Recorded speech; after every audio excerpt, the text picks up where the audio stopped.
আসসালামু আলাইকুম। রায়কা আল হোসেন স্বাগত জানাচ্ছি এনটিভির দুপুরের খবরে। ক্রাউন 7 শিরোনাম দেখছিলেন, এবার চলুন পুরো খবরে। আওয়ামী লীগ সাধারণ সম্পাদক ওবায়দুল কাদের সহ ৪৫ জনের মামলা তদন্ত শেষ করতে আরও ৩ মাস সময় দিয়েছে আন্তর্জাতিক অপরাধ ট্রাইব্যুনাল। আর সাবেক আইজিপি চৌধুরী মামুন সহ ২৩ জনের বিরুদ্ধে তদন্ত শেষ করতে ৫ অক্টোবর পর্যন্ত সময় দিয়েছে ট্রাইব্যুনাল।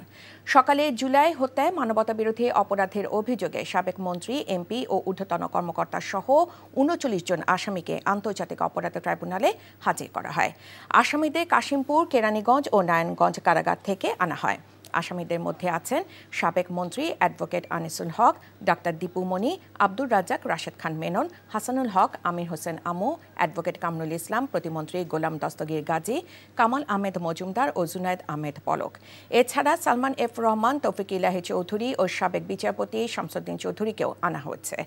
ঢাকা উত্তর সিটি কর্পোরেশনের সাবেক মেয়র আতিকুল ইসলাম সহ অন্য আসামিদেরকেও নিরাপত্তা দিয়ে ট্রাইব্যুনালে আনা হয়।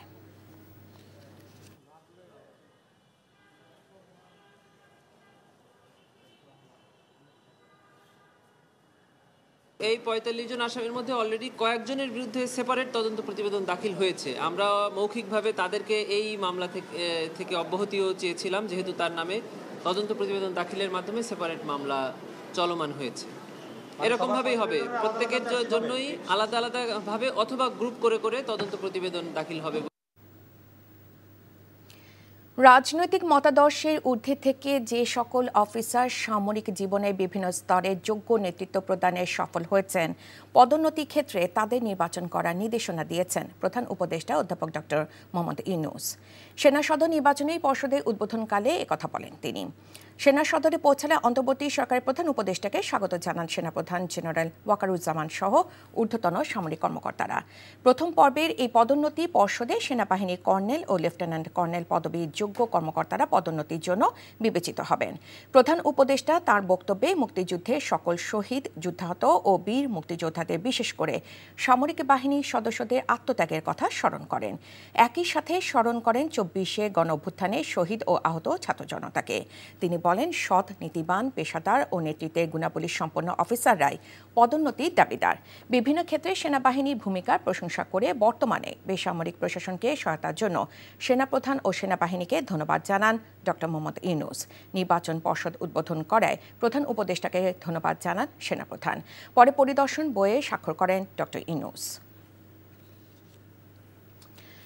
নির্মম গণহত্যার জন্য স্বৈরাচার শেখ হাসিনাকে জাতি ক্ষমা করবে না জানিয়ে বিএনপি মহাসচিব মির্জা ফখরুল ইসলাম আলমগীর বলেছেন, দেশে নানা মত ও পথের রাজনীতি থাকবেই, তবে সবাইকে নিয়ে রেইনবো নেশন করে দেশ গঠনে এগিয়ে যেতে চায় বিএনপি। তিনি বলেন, জুলাই হত্যাকাণ্ডে দায়ীদের দ্রুত বিচার করতে হবে। কৃষক দলে এক অনুষ্ঠানে তিনি এসব কথা বলেন। হাসান মাহমুদের রিপোর্ট।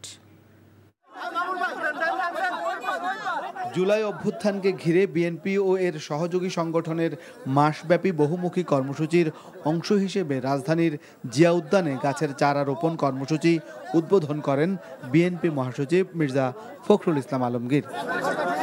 কৃষক দল এবং আমরা বিএনপির যৌথ উদ্যোগে বৃক্ষরোপণ কর্মসূচির শেষে শহীদ প্রেসিডেন্ট জিয়াউর রহমানের মাজারে শ্রদ্ধা নিবেদন করেন নেতাকর্মীরা। মরহুমের রুহের মাগফিরাত কামনায় মোনাজাত করা হয়। এর আগে সংক্ষিপ্ত বক্তব্যে বিএনপি মহাসচিব বলেন, জুলাই শহীদদের রক্তদান যেন বৃথা না যায়, সেদিকে সব পক্ষকেই সতর্ক হতে হবে। যাদের বেতন আসে আমাদের প্রত্যেকের ট্যাক্সের টাকা থেকে, তারা আজকে আমার ছেলেকে হত্যা করছে, পুড়িয়ে মারছে, কি নির্মম নৃশংস অমানবিক। এই জন্যই হাসিনাকে কোনোদিন ক্ষমা করা যাবে না। হাসিনা হচ্ছে মানব জাতির একটা কলঙ্ক। হাসিনা হচ্ছে মায়েদের একটা কলঙ্ক।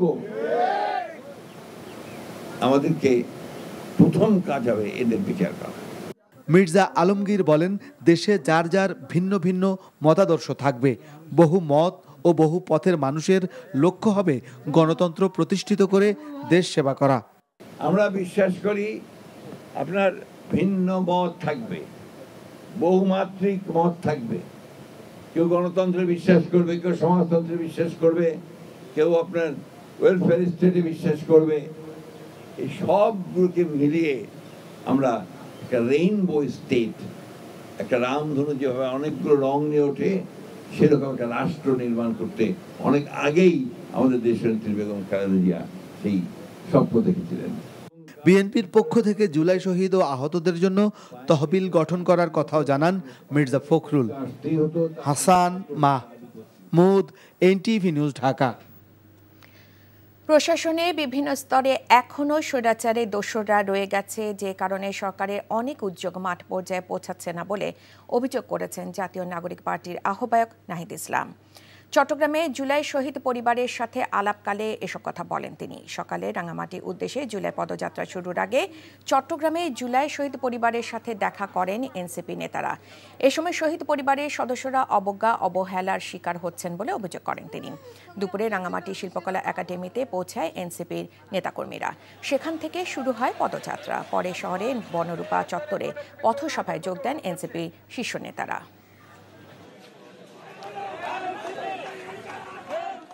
আমাদের জায়গা থেকে আমরা বিভিন্ন উদ্যোগ নেওয়ার ক্ষেত্রে প্রেশারাইজ করছি সর্বোচ্চভাবে, কিন্তু দেখা গেছে সরকারের উদ্যোগগুলা মাঠ পর্যায়ে পর্যন্ত পৌঁছায় নাই বা পৌঁছাইতে দেরি করতেছে, বা সেইখানে অনেক ধরনের ঝামেলা আসলে হয়, কারণ এখনও প্রশাসনের বিভিন্ন জায়গায় আসলে স্বৈরাচারের দোসররা আছে, এবং ফলে শহীদ পরিবাররা যেই সম্মান পাওয়ার কথা সেইটা আসলে বিভিন্ন জায়গায় আমরা শুনি অভিযোগগুলো।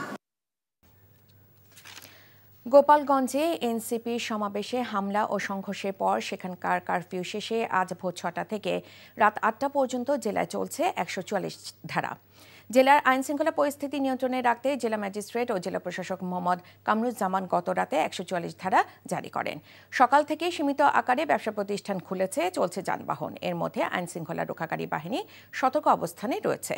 গত বুধবার এনসিপি পদযাত্রাকে কেন্দ্র করে দফায় দফায় সংঘর্ষ হয়, নিহত হয় অন্তত 5 জন।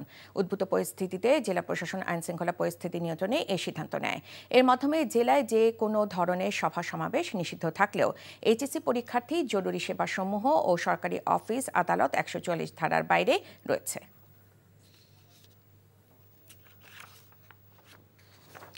গতানুগতিক অভিযান চালিয়ে সড়ক ও যানবাহনে শৃঙ্খলা ফিরিয়ে আনা সম্ভব নয় বলে জানিয়েছেন বিআরটিএ চেয়ারম্যান আবু মমতাজ সাদউদ্দিন আহমেদ। শৃঙ্খলা ফেরাতে দ্রুতই বাস ডিপো ও বাস স্ট্যান্ডগুলোতে অভিযান চালানো হবে বলেও জানান তিনি। বিআরটিতে যোগ দিয়ে প্রথমবারের মতো ফিটনেসবিহীন গাড়ির বিরুদ্ধে অভিযানে গিয়ে এমন কথা বলেন তিনি। বিগত সরকারের আমলে কি হয়েছে তা গুরুত্ব না দিয়ে সড়ক দুর্ঘটনা রোধে নিয়মিত অভিযানের উপর জোর দেন তিনি। তবে অভিযানে বেশিরভাগ বিআরটিএর গাড়িতে মেলেনি কোনো কাগজপত্র। এ বিষয়ে চেয়ারম্যান বলেন, কাগজ না পাওয়া সব গাড়ির বিরুদ্ধে মামলা করা হবে। এদিকে চালকরা বলছেন, কর্তৃপক্ষের কাগজ প্রদানের দীর্ঘসূত্রিতার কারণে ভোগান্তিতে পড়তে হয় তাদের। বিআরটিএ থেকে ড্রাইভিং লাইসেন্স পাওয়া নিয়েও বিস্তর অভিযোগ করেন তারা। রাজধানীর বেশ কয়েকটি পয়েন্টে অভিযান চালিয়ে পরিবহনের নামে মামলা ও নগদ অর্থ জরিমানা করেছে বিআরটিএর নির্বাহী ম্যাজিস্ট্রেট। এই সমস্যাটা একদিনে কিন্তু আপনি সমাধান করতে পারবেন না, বাট এই ইনিশিয়েটিভটা আমাদের নেওয়া দরকার, কারণ আমাদের সড়কে শৃঙ্খলা ফিরিয়ে আনার জন্য। সামনের দিনে এই ডিপোগুলোতে অভিযান পরিচালনার আমরা সেই বিষয়ে আমরা প্ল্যান করছি, যে এইটাকে সলিউশন করার জন্য যে যে স্টেপগুলো নেওয়া প্রয়োজন আমরা সবগুলো স্টেপই নেব। প্রখ্যাত ভাস্কর ও 21শে পদকপ্রাপ্ত চিত্রশিল্পী হামিদুজ্জামান খান মারা গেছেন। ইন্না লিল্লাহি ওয়া ইন্না ইলাইহি রাজিউন। সকালে রাজধানীর একটি হাসপাতালে শেষ নিঃশ্বাস ত্যাগ করেন তিনি। পারিবারিক সূত্রে জানা গেছে, গত সপ্তাহে গুরুতর অসুস্থ হয়ে হামিদুজ্জামান রাজধানী একটি হাসপাতালে ভর্তি হয়েছিলেন। তিনি ডেঙ্গু ও নিউমোনিয়ায় আক্রান্ত ছিলেন। শারীরিক অবস্থার অবনতি হলে তাকে প্রথমে আইসিইউতে এবং পরে লাইফ সাপোর্টে নেওয়া হয়। রোববার সকালে চিকিৎসকরা তাকে মৃত ঘোষণা করেন। ফর্ম বিষয়ভিত্তিক ও নিরীক্ষাধর্মী ভাস্কর্যের জন্য সুপরিচিত হামিদুজ্জামান। জাগ্রত বাংলা, শান্তির পায়রা, সংসপ্তক, বিজয়কেতন, এবারের সংগ্রাম, মুক্তির সংগ্রাম হামিদুজ্জামান খানের উল্লেখযোগ্য ভাস্কর্য। হামিদুজ্জামান 2006 সালে শিল্পকলায় অবদানের জন্য 21শে পদক লাভ করেন। এই ছিল দুপুরের খবরে। এই খবরের ভিডিও সহ আপডেট জানতে ভিজিট করুন এনটিভি অনলাইন www.ntvbd.com। এছাড়াও এনটিভির জনপ্রিয় সব অনুষ্ঠান ও খবরের আপডেট জানতে ভিজিট করুন আমাদের ইউটিউব ও ভেরিফাইড ফেসবুক পেজ। 5টায় দেশের খবর দেখার আমন্ত্রণ রইল। ধন্যবাদ সবাইকে।